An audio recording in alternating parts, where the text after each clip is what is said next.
My name is Peyton, and I'm 27 years old.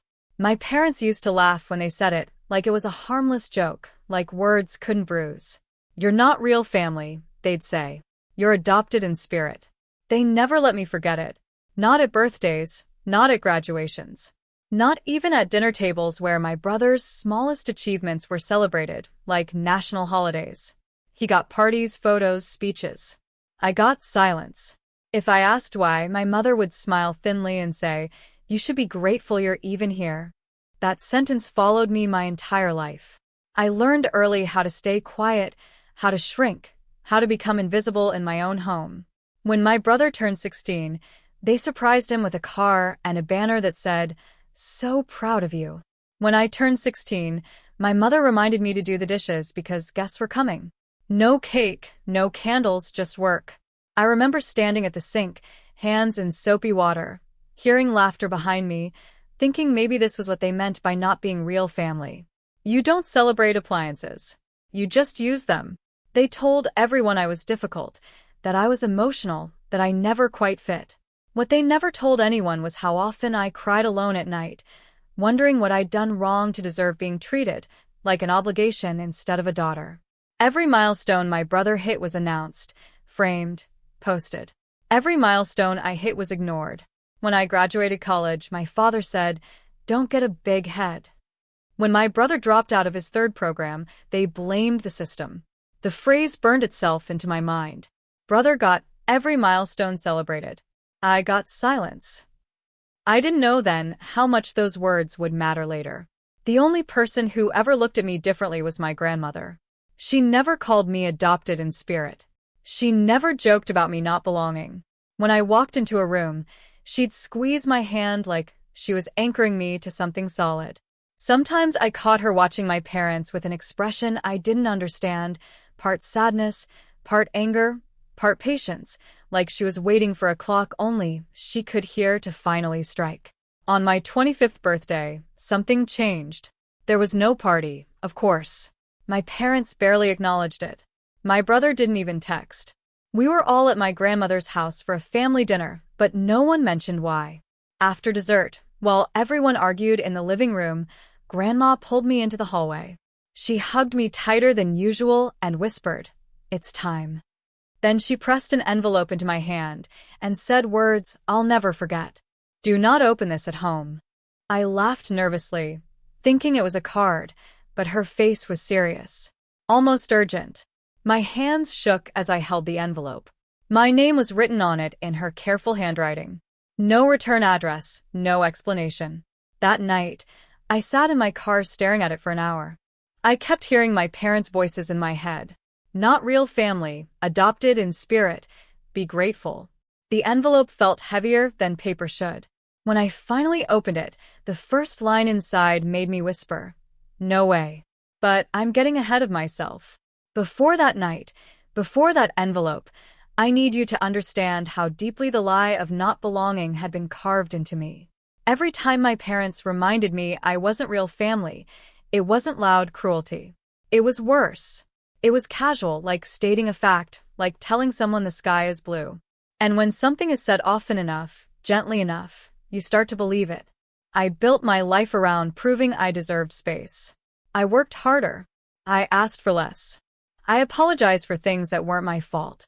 I told myself love was something you earned, not something you were owed.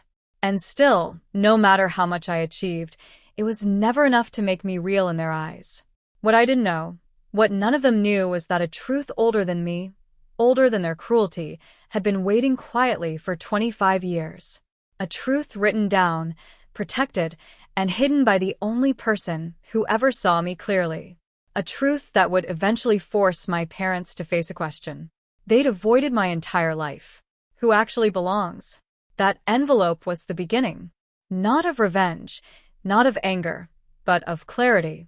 And clarity, I learned, can be more devastating than rage.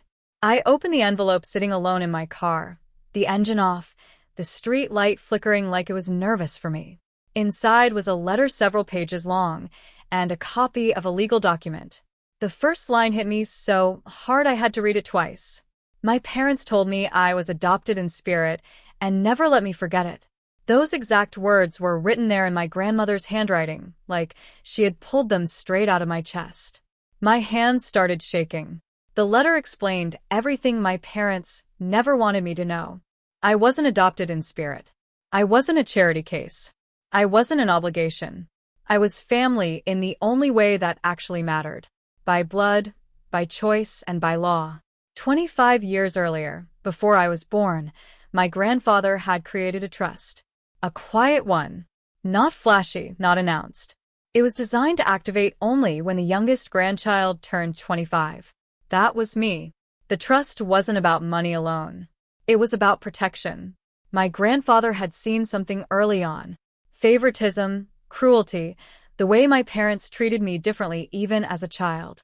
He had worried about what would happen to me if something happened to him and my grandmother. So, he made sure the truth would survive even if he didn't. The document spelled it out clearly. I was his biological granddaughter, not my brother, not the golden child, not the one whose milestones were celebrated. There had been a secret my parents buried. So deep they convinced themselves it didn't matter. My mother had an affair early in her marriage. I was the result. My grandfather knew. Instead of shame, he chose responsibility. Instead of punishment, he chose truth. Just delayed. Protected. Sealed until I was old enough to stand on my own. I sat there whispering, "No way," over and over, just like the line my grandmother knew would come out of my mouth. Suddenly, every strange look, every awkward silence, every cruel joke snapped into focus. I wasn't not real family, because I was less. I was inconvenient. I was living proof of something they wanted erased. So, they erased me instead. Emotionally, publicly, carefully. A week later, my grandmother called a family meeting. She didn't ask, she told. We all sat in her living room, the same room where my brother had been applauded for breathing. My parents looked irritated, confident, unaware they were minutes away from losing control of the story they'd told for decades. My grandmother stood up, hands steady, voice calm. She said, "Today the trust activates." My father laughed. My mother went pale. When the lawyer explained it, the room went silent. The trust was in my name, the house, the accounts, the investments, everything my parents assumed would pass neatly to my brother. The lawyer read a line directly from the trust that felt like it was written just for this moment. The real heir is the one who is treated like silence. I watched my parents' faces crumble. For the first time in my life, they had nothing to say. My brother stood up, shouting that it wasn't fair, that he was the real son. The lawyer calmly corrected him. Biology didn't favor him. The documents didn't favor him. The truth didn't favor him. My mother tried to cry. My father tried to argue. My grandmother shut it all down with one sentence. You don't get to erase a child and still inherit the future. Later, when everyone left, I hugged my grandmother. She whispered, "You were never invisible to me." In that moment, the weight I'd carried my entire life finally lifted. I didn't feel victorious. I felt validated.